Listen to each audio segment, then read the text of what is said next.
there! Well, today we'll be creating these beads from polymer clay, and it's really easy.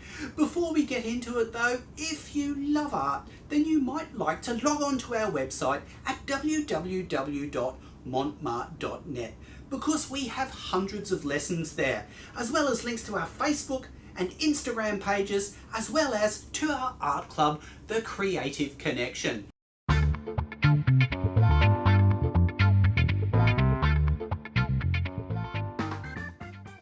So first we'll make a basic bead. This one will be beige. Cut a square, scissors are good to use for this, give it a good knead, roll it into a ball and then squash it flat a little bit. And that's our first bead.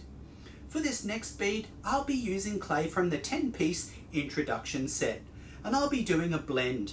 I take a blue and a white block and knead them together until the colour is consistent and then fashion the bead shape. Well, I have sky blue, now I need a pink. To make this, I use a block of titanium white and half a block of red. Again, knead it well, then create the bead shape. You can also make these beads round if you wanted to. I'm going to add some copper leafing to some beads and need a nice dark grey base to show the leaf in its best light.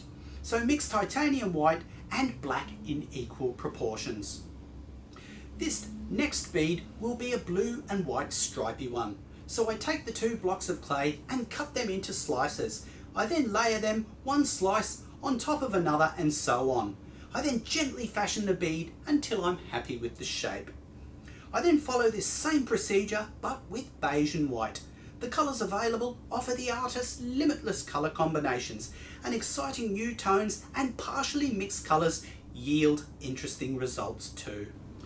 For the next bead, I cut this block of clay into a square and mark the centre of each edge. I then mark out the diagonals and carefully cut each corner away. I follow the same procedure on the other side and smooth off each angle until it's all nicely balanced and even. To make a hole for the cord, I use a pottery spike and try to get the hole as central as I can. I then use the handle of the brush to smooth out the opening. Create a hole on each bead.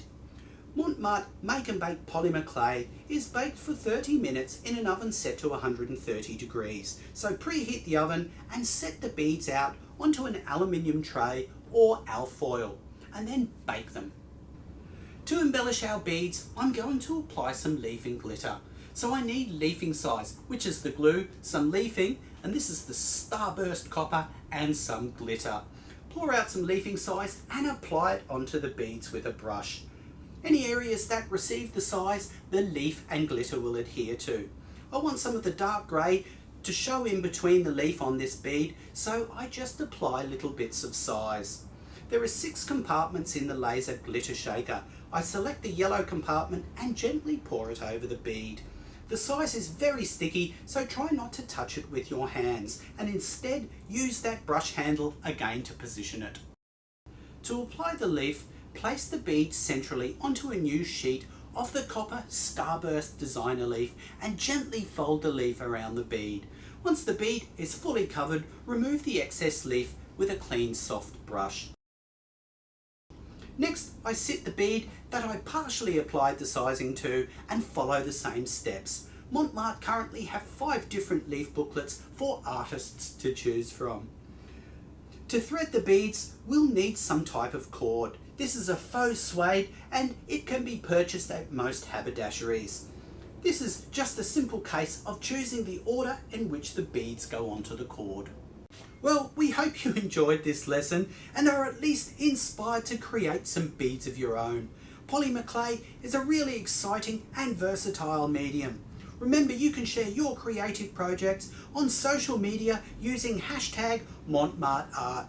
We look forward to your creations and we'll see you next time.